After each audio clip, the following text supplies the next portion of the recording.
Alrighty, guys. I've already had it fired up once. The His original clutch was broke here, so I didn't want to use it. It's missing one of the tangs right there. I had this clutch that looked great, but for whatever reason, it's got shiny springs, and I think somebody swapped the springs out in it at one time. I can't remember what saw, but as soon as it starts, it engages the clutch drum, and you'd have to have it really, really like too low of idle, and then it would still like want to skip the clutch. So I stole another clutch off from one of my parts X-Torques and put that on there. Not touched the carburetor yet, other than the idle screw. So I just had it fired up for the second time, and I could hold on to the clutch drum and it would not want to skip it. So hopefully I've got that problem solved. I don't have any bar oil in it yet because I didn't want to drip everything, but I'll do a bench run vid, probably post that. Then later today I'll take the screwdriver, top this thing off with bar oil, make sure the oiler's working, and then I'll steal the 32-inch bar and chain off my 7310 since that was the last one I ran with it, and I'll stage that big pine log out there, and I'll get this thing tested and tuned in. But let's do it. It's third start.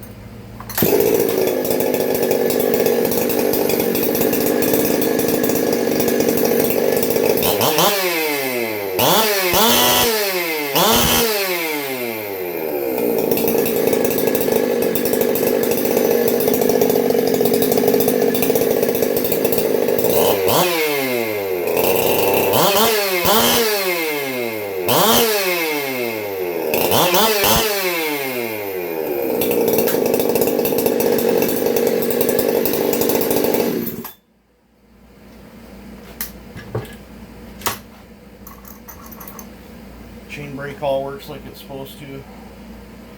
She feels real lively in the hands. I bet it's going to be a runner. I got all the... If you guys pick up one of these West Coast covers, you got to transfer all the chain brake stuff, or chain adjuster stuff, into it. That is a really well built cover.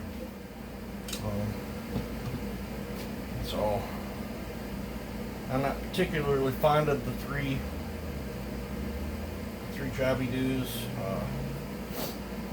I think in normal wood cutting, from what I've found out on my 462, is it's changes your leverage factor or whatever, and like 2 pounds of pulling on the back handle, is probably more like 20 pounds with the leverage factor or whatever. So I guess in a faller's aspect, I guess at the end of the day you would have less fatigue, because you wouldn't have to pull on the saw as hard to get it to cut like you would if you had the little tiny spikes. But it kind of acts like a breaker bar.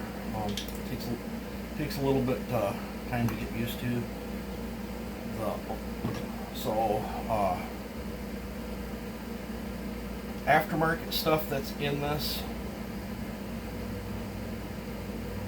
is the muffler, the heat shield that's behind the muffler, and the worm gear. His worm gear was bad, and I only had an aftermarket one. Everything else on this is OEM. These, he didn't have these bolts here, and I didn't have real low on 372 bolts, but these are short bolts. Can't remember what I took these ones out of, but I had to put washers behind them to mimic the factory bolts. I stuck my little sticker on it.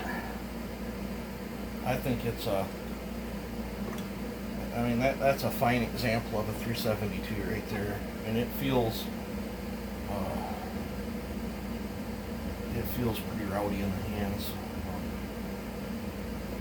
So hopefully later today I can get this thing oiled up, the bar on it, and test and tune it and get some footage of it test cutting. This thing might even be rowdier than my 372. If I get time, maybe we'll get it over to Joe's and get a dyno pulled. Everything's tight on that thing too. Super low hour OEM Molle cylinder, brand new 371 OEM piston, brand new OEM ring, brand new OEM cases with OEM seals and bearings. Really good tight feeling crankshaft that's OEM. So it's essentially like a brand new saw, so it's going to take a little bit of time to free up, but I think it's going to be a runner. Let me know what you guys think. You guys take it easy and have a good one.